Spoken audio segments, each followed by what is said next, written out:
I'm not going to let you down, man. Stevie, man, the raw emotions from the NFL draft, that was Benjamin Morris at DB for Notre Dame. It just proves to you how much is invested in this. Not only do you dream of this for so long, but all the work, all the blood, I hate to be cliche, blood, sweat, and tears invested into it. Then that moment arrives. You get that call before that respected franchise team in the NFL or whatever sport this may be gives you that call and says, hey, Benjamin, or hey, Stevie Lee, this is Sean Clinch with the Dallas Cowboys. Congratulations, we're about to pick you.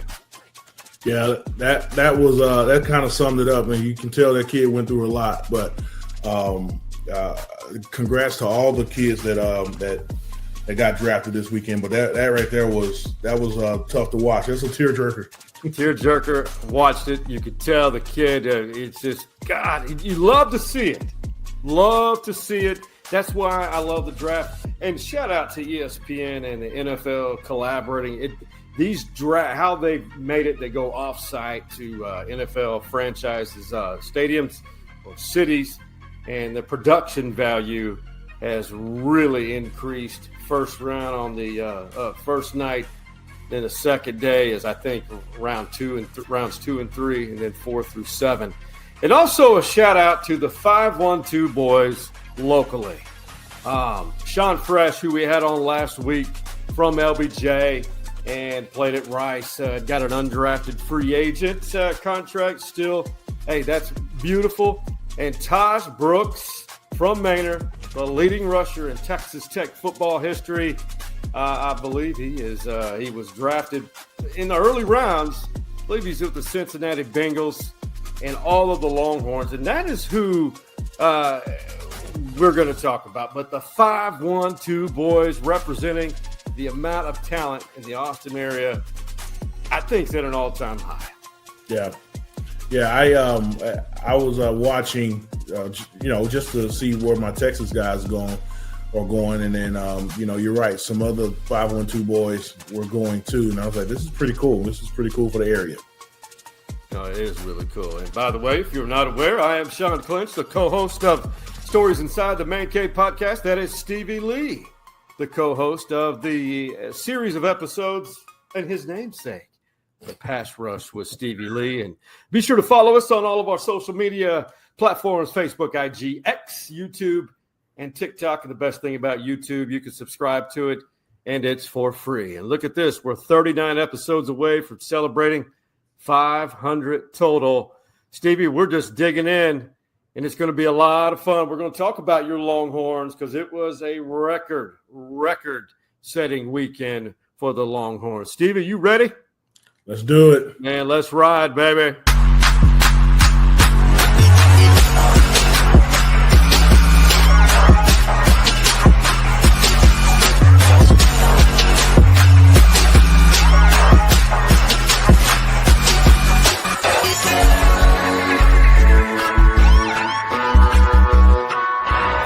Friday, I'm in the green room, and it's actually funny because I had to use the bathroom. Straight up, I literally run to the bathroom, and I come back, and literally there's all these cameras around, my family standing up, and then I look in the middle, and there's the commissioner, and I'm like, God, I missed my pick. I'm like, what's going on? And I walk over there, he just embraced me, and we talked for a good minute. At the end, he just lets me know, like, he's waiting on me. He knows that my name is going to get called, and he trusts his dad. He's like, I'll wait for you. Like, if your name gets called, I'll go out there and do it for you. The Green Bay Packers select Barron Sorrell, defensive end, Texas. There's no words that I can put to describe just the type of gratitude that I have for that. I'm so thankful to him, and it speaks a lot for the type of man he is. Hey, it speaks a lot to who Barron Sorrell is. He could have easily left after the, say, second round, because you're invited. If you're in the green room, you were invited to be there, in this case in Green Bay, Stevie. That whole story, the way Barron said it, he had to get up and go to the restroom and missed his pick. And then, you got to zip up quickly, get out of that restroom once you find out things. That adrenaline rush really hits. But, man, what a great story for that Texas defensive lineman, Barron Sorrell, number 88, good kid. And I think Green Bay got a steal with that one. Yeah, no question. I don't know why he dropped down to the 4th round, but they did get a steal, and I think he's going to use that also with a chip on his shoulder. Oh, that's a good point. Yeah, good point. And go out there and prove to people why they missed out on him or why they passed on him all the way down to the 4th round. Yeah, there's and that's kind of going to be a theme of this episode, trying to figure out why certain people dropped. And of course, with the clickbait material that is on social media and through the coverage of something like this, everyone has an opinion why, and some of it was unjust, but we'll get to that shortly. Before we do that, got to give a big shout out to our family with the Hargrove Roofing family. That is, they make this possible, based out of Shreveport, grew and jumped the Sabine River into Texas, and they have been in the Austin area for over a half a decade now, and that's the connection to Stevie Lee, and he does a great job of promoting the brand as we do on our podcast. Stevie Lee, man, you do it best. Let's hear it. Hargrove Roofing, know who's on your roof. and like Ty Harrington said on a couple of past episodes, it is important to know who's on your roof. Yeah. You never want somebody that's randomly on your roof. But when you look at when you just tie the knot and just really look back at this draft, Texas had 3 first-rounders, 3 first-round picks. You know, Kelvin Banks, big tackle to New Orleans, Matthew Golden. And I loved his get-up, his attire, to the Packers, the hometown of the NFL draft this year. And Jahdae Barron, 3 first-rounders. I think that's the first time since 1980. 1980? I believe so. Oh, wow. 3 first-rounders, 19. That's good. That was fun to watch, man. And shout out to all those guys just putting in all the hard work and actually realizing a dream come true. I really like that. You know, the way they carried themselves, the Texas way. You know, Banks was excited and hanging out with his family. You know, he knew he was going to be first round, but he wanted to be around his family. You know, right. So he didn't go to the draft. So it was just fun to watch. It was fun to see our Texas guys that we've watched for the last, some 4 years, 3 or 4 years. And just to see them get drafted and see that they're going to actually play on at a high level next year was fun. It was fun for me. It's fun. And it's also fun because right now you're watching us. It's Tuesday evening and we're still talking about it. Yeah. After a long, hard day at the office, so to speak, in our mobile offices, we're still got that adrenaline rush, excited. Matthew Golden, a success story as a transfer portal guy. He bet on himself, entered the portal from University of Houston. He made the right decision. He increased his draft stock. Now, we mentioned 512 boys as we opened the show. Jahdae Barron is one of those. And from Conley High School, basically in Austin, but it's in the Pflugerville Independent School District, selected 20th overall by the Denver Broncos. I may be wrong on this, but there are now 5 former Longhorns on the Denver Broncos roster. And one thing we noticed this past season or two is how strong in the amount of faith-based Longhorns that are on the roster. And Jahdae was asked at his press conference in Denver about why he feels so confident in himself as a rookie, not only lining up against some of the best in the league, but lining up and competing against some on the Broncos roster, period. But at the end of the day, it's my confidence, and I get my confidence from God. I go out there with no worries. I'm going to go out there and play fast. I'm glorifying him. So if I'm glorifying him, I can do that all day, and I can do that fast. Not worried of making mistakes and things like that, just to honor him. When you honor him and just be a light bulb for him, just be his servant, it's always good. So, Stevie, Jahdae, consistent, he just gets it. Yeah. Yeah, and you're right, consistent. You just said it because he had a similar interview when he won the Thorpe Award. He give all the honor to God for giving him the ability to play this game. He's very consistent, and I like that that word that was on that clip there. It said, "What is it? Christolete." Well, I think that's the platform that posted that. But I like that word Christ-lead. I mean, just he's just giving honor to the Most High on giving him the ability to do what he do. So that's fun. That's good. And there's a good number of them, and we'll have another wave of Longhorns just like that this time next year. Mm-hmm. All in all, 12 Longhorns selected in the NFL draft. That's the most ever from the Longhorns in a 7-round draft. It used to be additional rounds, but after 7 rounds, 12 Longhorns. That's obviously over 1 per round. Yeah. On average, more than one. It would have had 2 more drafted. It had been 2 Longhorns average per round, which is impressive. And then if you think about undrafted free agents, and there's a lot, I don't remember the number, but I want to say a third of the guys on NFL rosters were undrafted free agents. And there's 7 more of those Longhorns who signed undrafted free agent contracts, including a non-Longhorn, that being Sean Fresh, as we mentioned, from LBJ and Rice. But one, I could not believe it. He left Alabama to increase his draft stock as a receiver, talented. Well, no one's questioning Isaiah Bond's talent, but projected potentially first round, went undrafted. And as of right now, as we're talking, unless something's changed, he's not under a undrafted free agent contract yet. Your thoughts on that? There's probably some, okay. So, the NFL does an extensive background check before they write you a check. Yes. Every team does it. Every team has their own private investigators and things like that. And I'm hoping the best for Bond, but they found something to pass on a talent like him. They found something in his past or something in his character that they just don't want to pull the trigger on yet.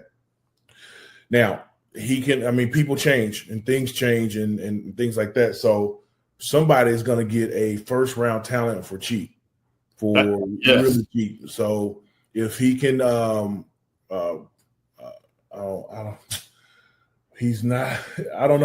prove his innocence. He's not under investigation or anything like that, but prove that he's different from what they think they are. Somebody's going to get a great receiver for pennies, basically.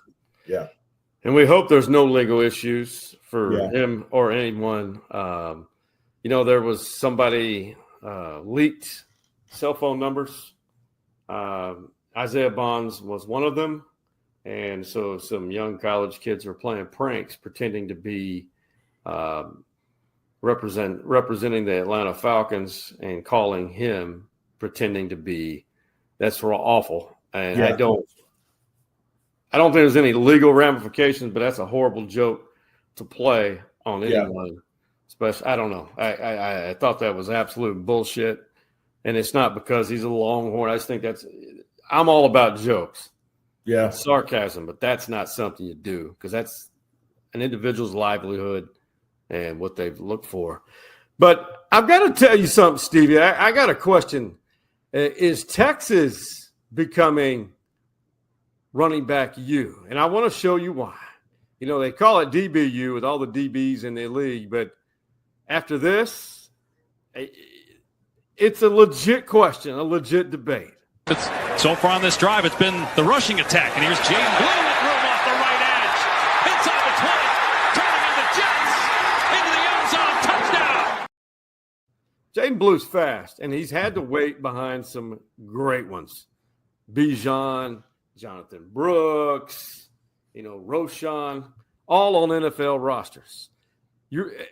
Jaden Blue, do you see him being maybe a difference maker and also a steal in the 5th round? Could he make an impact with the Cowboys? Definitely. He definitely could. This past season, we played against some stellar offensive or defensive lines, and he still did really well. So I think going into the league, I think that he has the vision and the speed to hit the edge and make something happen for an NFL team. I like this graphic that you put up, man. This is that, and that's absolutely true. I mean, all those guys are big time running backs at the University of Texas, but also continuing their careers in the league, and they're doing very, very well in the league right now. Especially Bijan. I love watching them play at Atlanta. 3 consecutive years, 5 Longhorn running backs drafted. Keelan, I can't remember who took this photo, but it's beautiful during a game. Keelan Robinson, Roschon Johnson, Jonathan Brooks. I hope his knee is he gets healthy. Now Jaden, and then Bijan. 5 running backs drafted from the same university. Look at that. 3 consecutive years with active running backs on the NFL roster or drafted. It's impressive, man. Yep. I mean, can you be DBU and RBU? You can also be NFLU, man. We got some, we got some defensive tackles out there right now. We got some offensive linemen out there right now. So, I mean, it's we got a lot of players in the league right now. I would love to know the statistics of how many players are in the league right now on active rosters right now that are is there more out there than the University of Texas? I'm sure there is, but I'm sure we're really high on that list. Oh, it's obviously top 10. And, you know, a similar question, which college football program produced the most draft selections this year? And this is an interesting statistic, but Texas, obviously, if you think about it, clearly top 3 on this, but this may shock you a little bit. Texas with the 12, and the 2 teams that Texas faced this year, Georgia twice, Ohio State obviously in the national semifinal, which in my opinion was the national championship game. Ohio State had 14 drafted, Georgia 13, Texas 12, followed by Oregon and Ole Miss. I mean, it should come as no surprise. The more NFL talent a program has or that you develop into NFL caliber talent, the more success. I mean, it's a simple correlation. Yeah, that you said at first that it may surprise. I'm not surprised. This is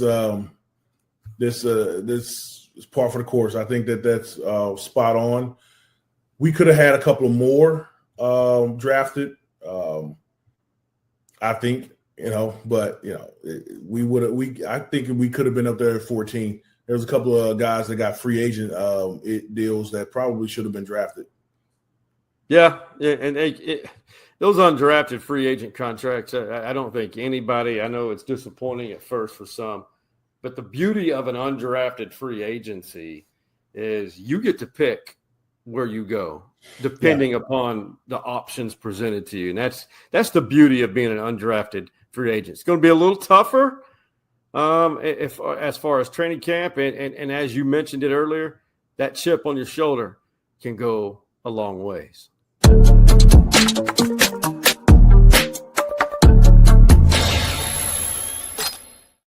All right, Stevie Lee.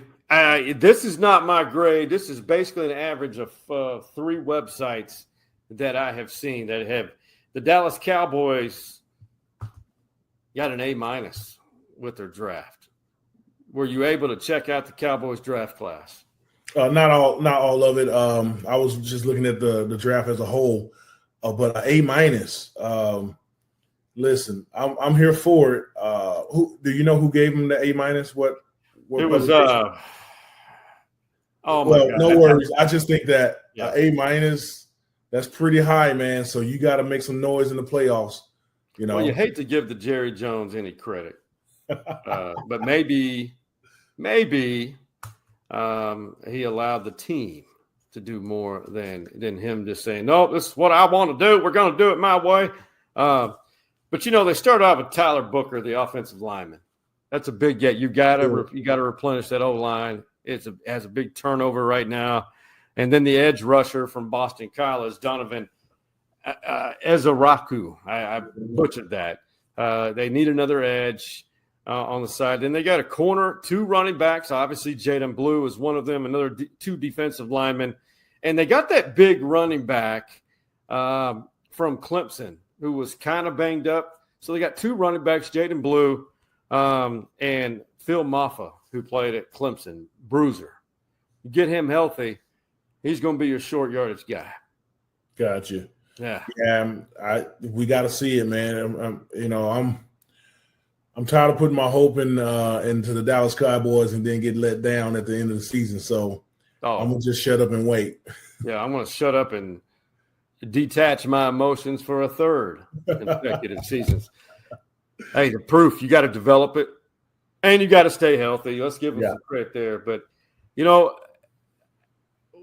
when we talk about the quarterbacks, there were 14 quarterbacks selected in this draft. Shedeur Sanders, I definitely want to – I don't know, but here's the video. I thought this was a cool video edited before we really get into that. He's Deion's son. He and Shallow Sanders, both on that Colorado Buffalo team, both expected to get drafted. Obviously, Shedeur, the higher prospect, higher rated prospect. Man, he had to wait a long time. And this was kind of the video of kind of documenting that. And Shallow's the one kind of ribbing his brother right here. It's pretty funny. Bro, I don't even know what they're going to do with me, bro, because they're doing you like this. Making him wait? Oh, buddy. Me? Oh, you good, bro. You good.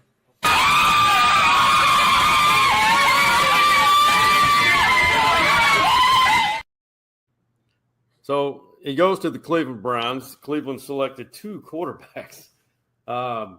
This whole Shedeur Sanders, I have a problem with – everyone's entitled to their opinion, but there were a lot of irresponsible opinions. What I mean by that, going after saying, hey, franchises didn't want to deal with Deion.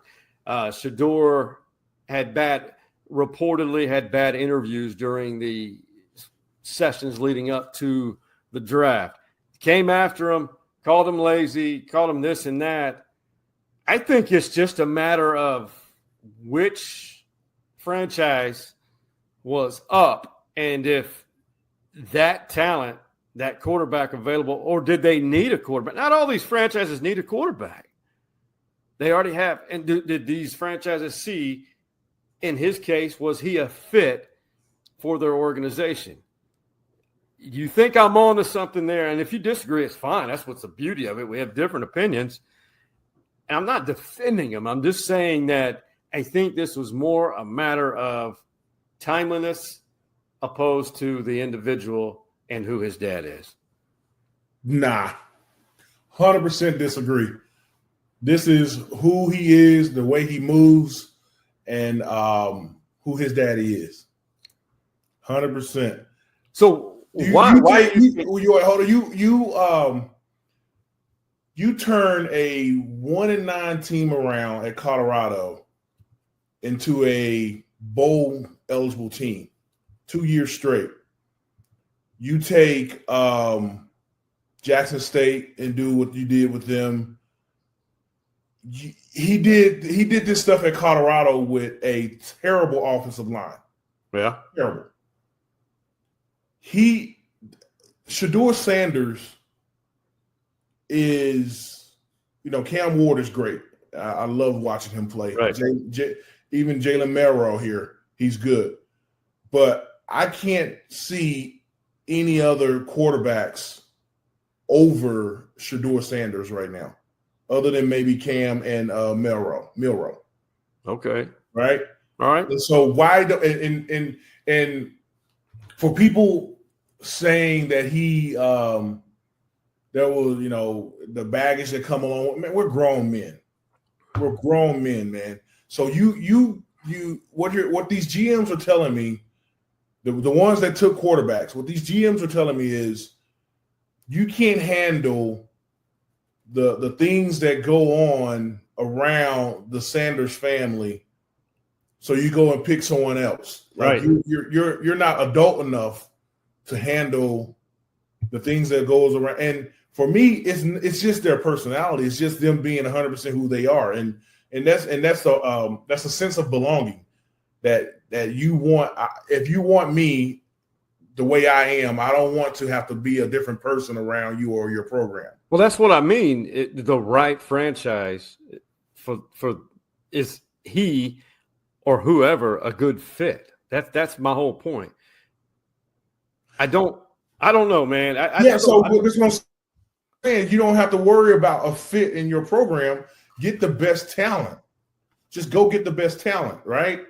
Like he's not in legal trouble, not right. He's not doing bad things. It's just the spotlight that's around him. And so if it's not anything illegal that he's doing, if it's not anything like they have a drug problem, is it what is it that made you pass on him and take somebody like, I mean, you see the names on the list. Like, why would you take these guys over Shedeur? Is it something legal that he's dealing with? Is it something, his physical talent shows us that he can play the game of football, but you are so tied up into the personality that you pass on him? That just doesn't make sense to me as a GM. Well, yeah. I mean, that's my whole point is, so there are 5 quarterbacks taken in the draft before Shedeur. Okay. The 144th pick overall. And I'm just trying to figure out what exactly it is. What was out there? And Tyler with the Saints. Yep. But so why would the Browns take 2 quarterbacks in the same draft so close together? Yeah, because Sanders fell to them, and they actually made a trade to go get him. Right, that's true. Yep. And 2, they got a little bit of a trade stock. I mean, I know it's a little bit late to where they got these guys, but there's some trade stock in there. They go to training camp, someone quarterback goes down, and they can trade Shedeur or Dillon. Well, I don't think anybody's going to want to pick up Deshaun Watson's contract, the fully guaranteed contract that he got. But they got some draft, I think not draft stock, but some trade stock with that too. So I think they're thinking about the future. But Shedeur Sanders, he's definitely, we talked about playing with a chip on your shoulder. I think that kid's going to play with a big chip on his shoulder. And to prove everyone wrong, he humbled himself and came out and said, maybe I did some things wrong through this draft process. He lost some money. Yeah, and he said, maybe I did something wrong. That's him humbling himself. And so y'all passed on a kid that actually said, maybe I did something wrong, but thank God that I'm here now, and I just got to go out there and show him. What's wrong with that? What's wrong with a kid that says that? Like some other kids wouldn't say something like that. It's a learning moment. Yeah, if that's what he means. Listen, I don't know him, and I've never interacted with him, so I don't have an opinion. Again, I'm not belittling or coming after people with vitriol opinions. Mm-hmm. If you've never met a person or interviewed them or interacted with them and claim to know all these things, why put it out there? Yeah. The other thing is, I know we're talking about Shedeur, but Melrose, people were talking about how he had a bad interview and said some other things. People, I think they're these GMs are getting in their own way right now. Just look at the film, man. The eye in the sky don't lie. And they have NFL security. They have NFL mental health professionals. So I believe that people change and you can get people right mentally and, with behavior adjustments and things like that. What you can't not pass on is the raw talent that's shown on the field, because you can't manufacture that. Right. But you can manufacture behavioral issues and things like that. I agree. Yeah. So that's just me, man. No. I get it. And there's 2 FCS 1AA quarterbacks that were drafted.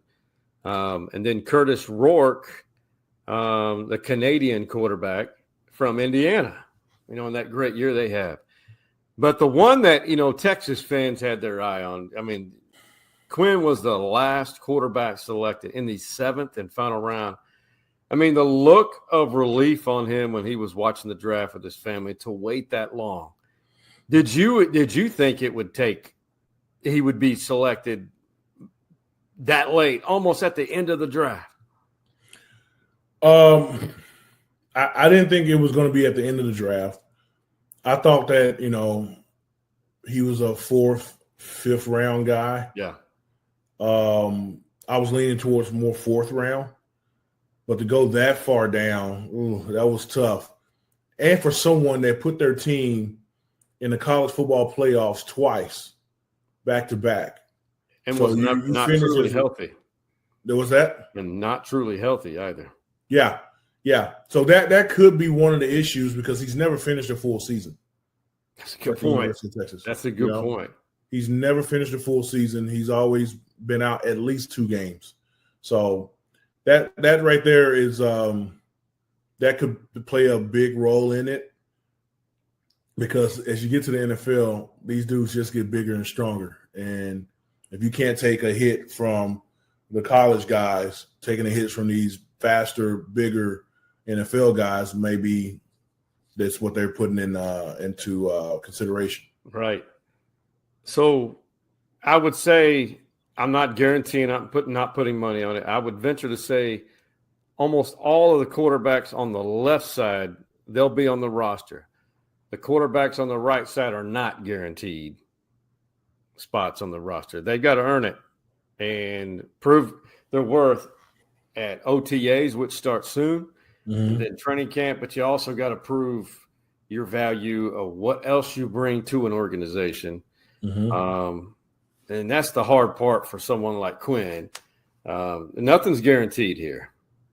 One thing that Steve Sarkisian did say yesterday, he did say something to the effect, and I may be a little off on this, that Quinn turned down NIL money from the Texas NIL collective to not transfer and to hand the keys over to Arch so he could go pursue his NFL dreams. He did not take NIL money recently. So they were you saying that they offered him NIL money to go away? No, you've got to go read it and listen to how he said it. But I think it was toward the end of the season or the end of last year. He didn't take any more NIL money. Well, the other interesting storyline about this is, he did have another year of eligibility, and he did have he was eligible to transfer. Right. And he could have gone somewhere else and gotten some NIL money, but chose to go to the draft. Do we talk about, was that a good move? Go and make another, whatever someone was going to pay you in college. Yeah.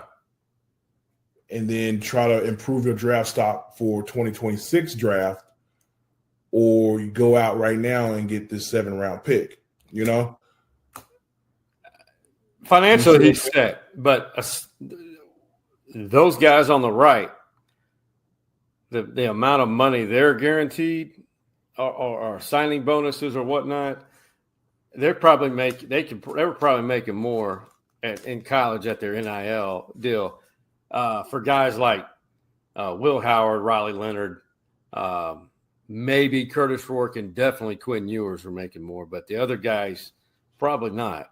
NIL is not as a significant at some the lower non-Power 4 schools, Power 5.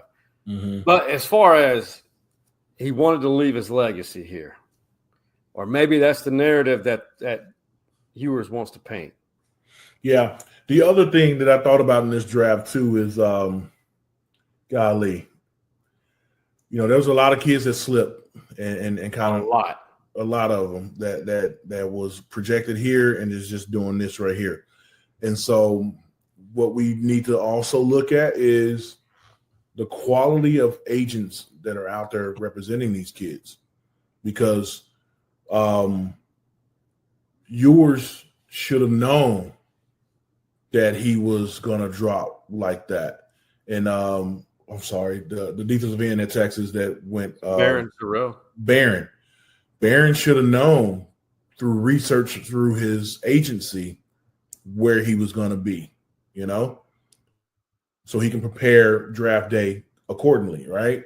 Correct. You know what I'm saying? Like Shador should have had an agent to know, what are they saying about me?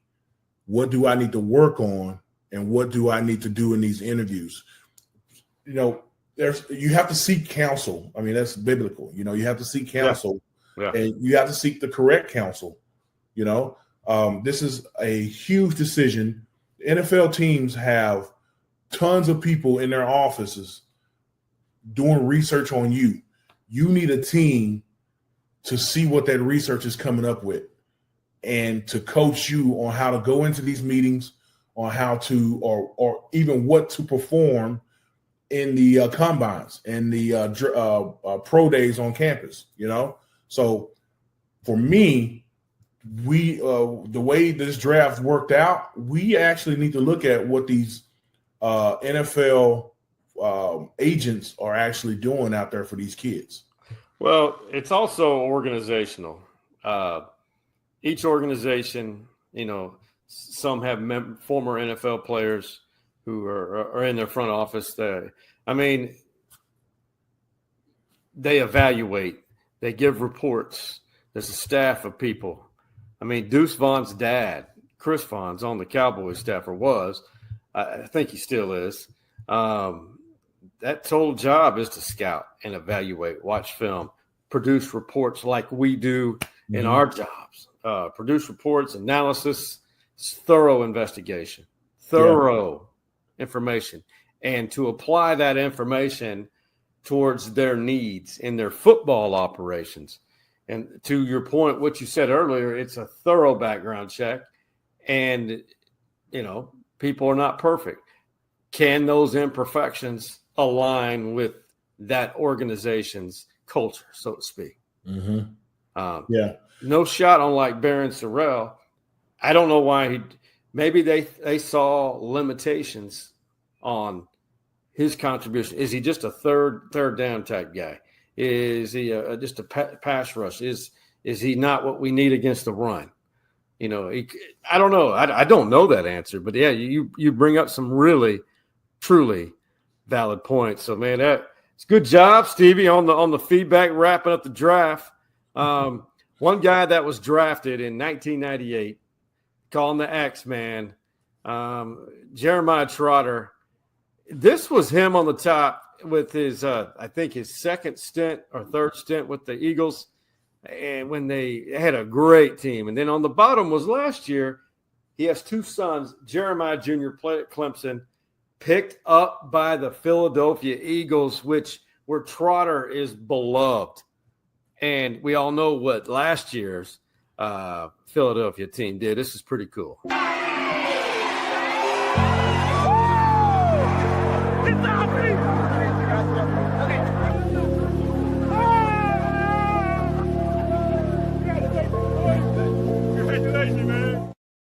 How cool is that? Holding Jeremiah Jr. in his arms. So I went back to Nacogdoches to my alma mater, Stephen F. Austin, this past weekend, and Shout out to Colby Carthel, the head coach, VIP alumni of this podcast. Well, Jeremiah Trotter's now a VIP alumni. We had a really cool NIL fundraising dinner at Homer Bryce Stadium at Stephen F. Jeremiah Trotter, Xavier Gibson, who plays with the Chiefs, and Larry Centers, and two other guys who are on active rosters. Great night, great conversation. And Trotter and I, before the spring game this past Saturday, we had a conversation. And it's on episode 460. It's a good, quick episode, 15 minutes in length. And, Jeremiah Trotter has a younger son who just transferred to Missouri. He's also a linebacker. And it'll be cool if you have two Trotters in that legacy in the NFL. Hey, we're going to speed things up before we take a break. There's a lot of grocery shaking in that Round Rock Express dugout. There's the party in section 103. Man, hamstrings pulled by both of us. Yeah, absolutely, man. But let me say this about Round Rock Express. It's fun out there. It is. It's a lot of fun. I love going to the day games. If I find a day game and I don't have much to do for work, I'll head over there, grab a beer, sit behind home plate for $12. I mean, you can't beat it, man. It's a lot of fun. And you can see some talent out there, man. Sometimes those guys coming off of IR are playing here in Round Rock, and they get called back up to the big leagues, man. So it's fun. It's a lot of fun out there. Texas Rangers AAA franchise, they're this close to the big show. A lot of great talent. All those World Series team, a lot of those guys played in Round Rock. Mm-hmm. Go back to 09, 010. They went through and when they were the Astros affiliate, a lot of those guys came through Round Rock. It is fun. It's a great venue, great staff. Chris Almendares, Tim Jackson. I saw Altuve come and play here. He's shorter than me. We don't see eye to eye. I love that. And I love that. But Altuve, good talent. He's nearing the end, but Houston's still hanging in there. Hey, there's a lot of a sweeping segment. And segment 2, got to get Stevie's takes on the NBA playoffs, particularly one team. I'm not biased, I promise. And those fighting Jim Schlossnagels say 2 words. Poor Aggies. Yeah, man. Poor Aggies. We'll see you on the other side of this break. And after this message from our partners at Hargrove Roofing, Stevie Lee, with the straight face acting. Here at Hargrove Roofing, we try to think outside the box to kind of get the creative juices flowing. So I brought in my friend Stevie Lee, former defensive tackle for the Texas Longhorns. He's going to help the team strategize, really motivate them, light a fire. This guy's going to block down. This guy's going to block down. You put your butt into the guard, and that way my Mike linebacker gets free to do what? Not only are they going to learn a thing or two, but they're going to also leave with a great attitude and a bunch of smiles on their faces. I'm sorry, what does this have to do with roofing exactly? Get out. Right now. I said get out. For me, that's what it's all about. It's just having fun, making our employees have a great time. Hargrove Roofing. Know who's on your roof.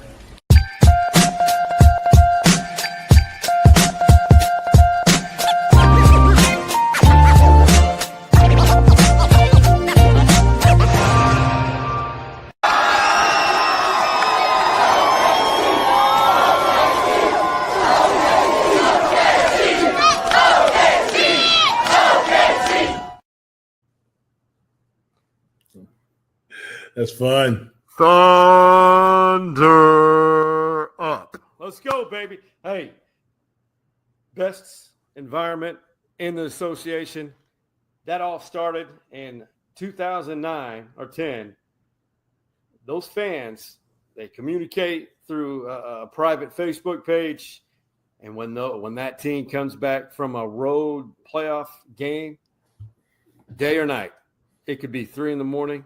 They're there behind that fence every time the team returns. Yeah. That's a lot of fun. When it being a small market team, They pour a lot. The fans pour a lot into that team there, man. I was thinking about that this weekend. I was in Salt Lake City, which is considered another small market team. Right, the Jazz. But everyone had Jazz stuff on. It felt like being in Oklahoma City. Everyone is the Thunder down, everything, man. So Thunder down? Yeah, or Thunder up. What do they say? So, but it's that's cool for them. I have a client on the team at OKC, and I gave him a congrats. He gave me a thumbs up after that. So it's fun for them to go on to the next round and to get some rest right now. So let's bring that client into the man cave. We can try. We can try.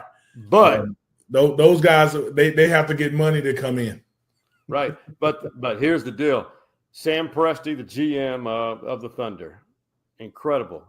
He comes from the Spurs organization, which is tight. Yeah.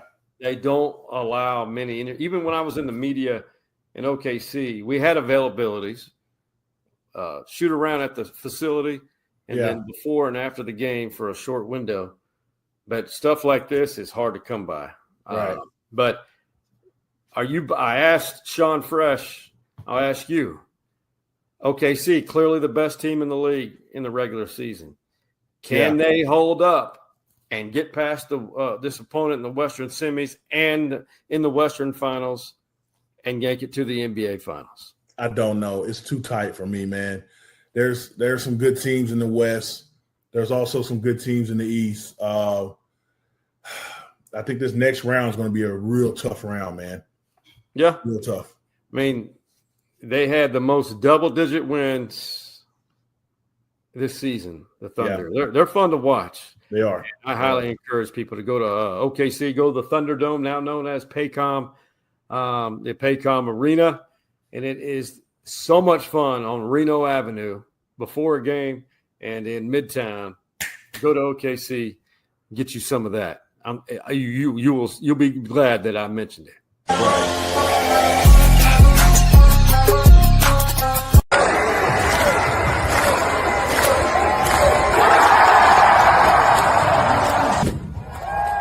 Stevie, I never doubted Jim Schlossnagle.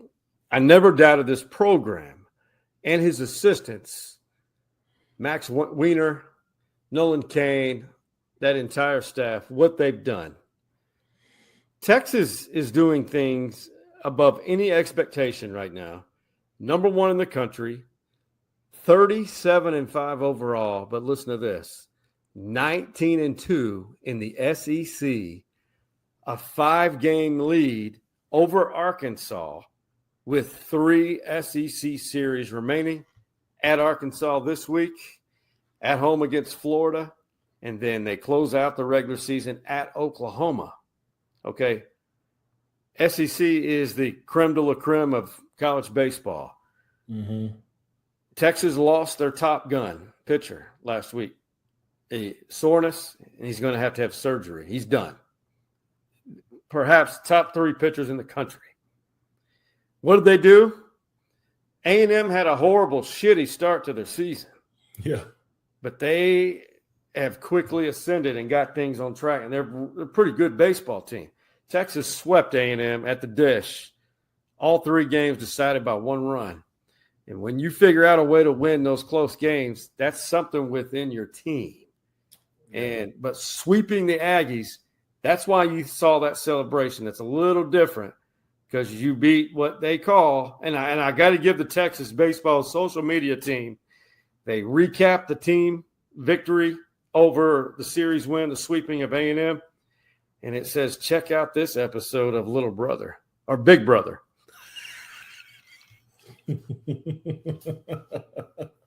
That's good stuff, man. I told you earlier, man, that these Aggies are doing something special. I mean, I'm sorry. Whoa, wow. These Longhorns are doing something special, man, but it always feels good to beat the Aggies, man, just to beat up on the Aggies. Now, we knew that the Aggies were going to come in with a chip on their shoulder because we got their coach. And they played their hearts out trying to beat Big Brother. And Big Brother was like, hold my beer. Let me show y'all something. So It was fun. That was fun. And I'm happy that these guys, got that series sweep. But that was just for fun. The real action is about to happen in a couple of weeks when we get into postseason play. Well, I would venture to say this weekend is going to be very real at Arkansas. Yeah. Where you're hated, and it's a long-standing rivalry in baseball. Arkansas traditionally has been good for a long time. Yeah. I mean, these two used to play for Southwest Conference championships forever. Mm-hmm. I still remember 87, the winner of that series on the last series of the year won the conference championship. There you go. So they've got a lot. It's going to get tougher. And right now, Texas would be the number 1 overall seed if the postseason started today. And I still don't think the SEC tournament, which is a big deal in Hoover, Alabama, I don't think that conference tournament was going to mean much for Texas. Gotcha. Guys. Tik Tokking the Man Cave. I discovered this lady. She's 90 years old, and her daughter documents video of taking her mom everywhere, and she rides her daughter hardcore. This is just a sample. This is thorough entertainment. Good 38 seconds of entertainment right here. I need a Bloody Mary. After spending 30 minutes with you, I need hard liquor. Well, Maybe just get a bottle of whiskey and I'll drink out of it. Love you dearly. But you act like you're 90. Okay. You're an old, decrepit old woman, and you're in the prime of your life. You ought to be somewhere dancing. Ugh. I mean, you're never like cheery and I am too cheery. You had that colonoscopy the other day. I was hoping they'd take that damn stick out of your ass while you were up there on the thing getting done. I mean, Mom, I don't have a stick up my ass. You got a stick up your ass. Sometimes mom knows best, man.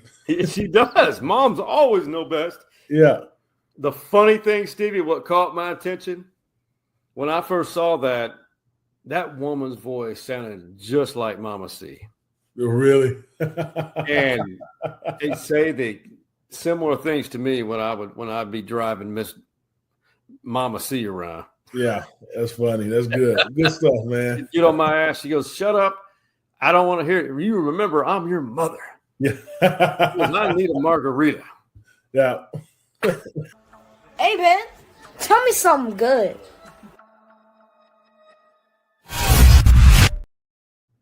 Arguably the best part of the show for some. I know. These get a little long sometimes, but it's worth it, man, to see these beautiful smiles. Especially the guy on the right. But, hey, we're going to uplift you. Tell me something good, my brother. Man, I'm going to take it back to – I'm going to take it to my experience that I had this weekend.